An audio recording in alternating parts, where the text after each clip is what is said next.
स्वाहा तस्वितुर्वरेण्यं भर्गो देवस्य धीमहि धियो यो नः प्रचोदयात्। ओम परमात्मने नमः।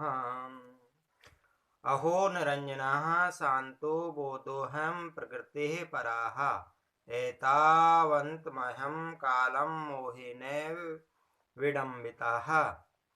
अहो माने आश्चर्य है, निरंजन माने सभी दोषों से परे, शांता माने सभी प्रकार के विक्षेपों से परे, बोधा माने अनुभव ज्ञान रूप, अहम माने मैं, प्रकृति माने प्रकृति से, परह माने परे हूँ मैं, फिर भी एतावंतम इतने कालम समय बीत जाने पर भी मोहन मोह से एव ही और विडम्बिता ठगा जाता है।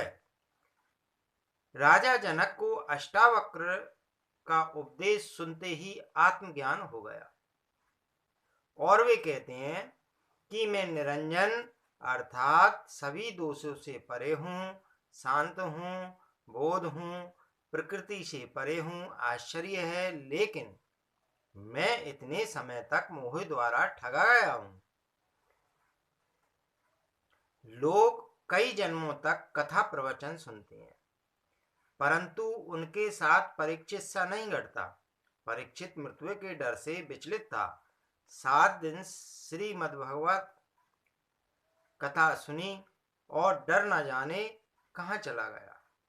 उन्होंने मृत्यु रूप तक्षक के सम्मुख अपना पांव बढ़ा दिया, क्योंकि उनको विश्वास हो गया था कि शरीर मरणाधर्मा है और आत्मा मृत्यु को प्राप्त नहीं होती। सुखदेव के समान गुरु हो और परीक्षित के समान श्रोता, तभी ऐसी घटना घट सकती है। ठीक इसी प्रकार महाज्ञानी अष्टावक्र के सानिध्य में आते ही राजा जनक का भी ज्ञान रूप दीपक जल उठा, जिसके द्वारा उनका संपूर्ण अज्ञान रूपी अंधकार विनष्ट हो गया। वे आत्मा के शासन में प्रतिष्ठित हो गए।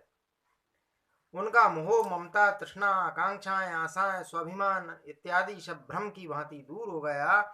इनकी पूरी की पूरी विचारधारा ही परिवर्तित हो गई। यह संपूर्ण संसार स्वप्नवत हो गया।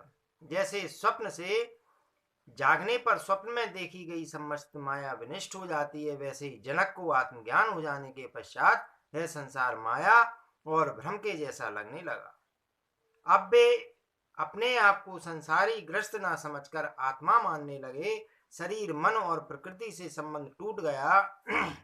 इच्छा वासना समाप्त हो गई, आसक्ति मिट गई, एक नवीन जीवन का सूत्रपात हो गया। यह सब कुछ अचानक नहीं हुआ था, वरना जनक समझ भी नहीं पाते।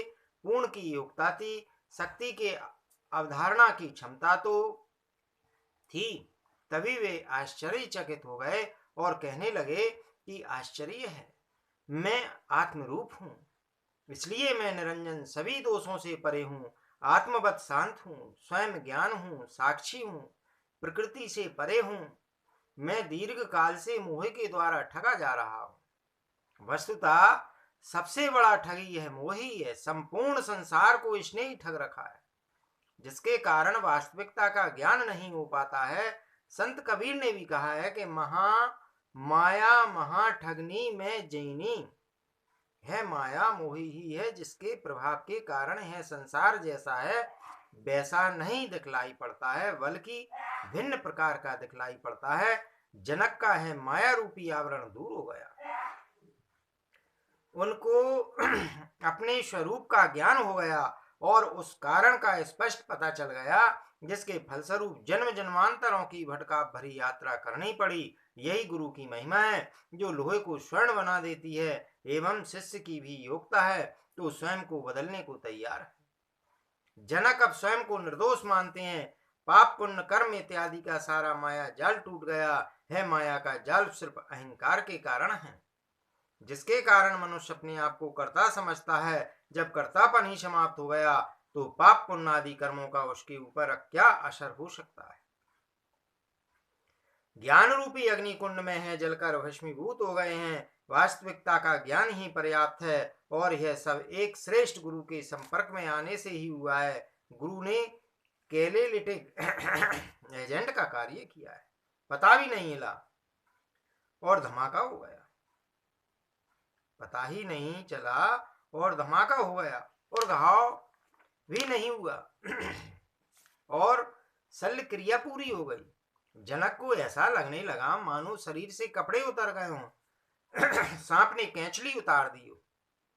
शेर का बच्चा भेड़ों के समुदाय में पलने से अपने को भी भेड़ मानने लग गया था। घास फूस खाकर वह भेड़ के सदृश ही हो गया था। परंतु जब उसने पानी में अपना चेहरा देखा, शेर की आवाज सुनी, खून का स्वाद एक बार चखा कि उसके भीतर का शेर जागृत हो उठा और वह उसी प्रकार गर्जना करके भेड़ों के समुदाय को छोड़कर शेरों के जंगल में चला गया। यह था स्वयं की सुप्त प्रतिभा का जागरण एवं गुरु की महिमा, जिससे अपने स्वरूप का ज्ञान हो गया और खोई हुई स्मरण शक्ति वापस आ गई। गुरु ने सिंह बनाया नहीं, केवल उसके स्वरूप का बोध कराया। अर्थात गुरु ने कुछ भी नहीं उत्पन्न किया, अपितु उसके वास्तविक स्वरूप का ज्ञान कराया। यही है आत्मज्ञान का वास्तविक स्वरूप, यही है निज स्वरूप, जिससे मात्र पहचानने की आवश्यकता है।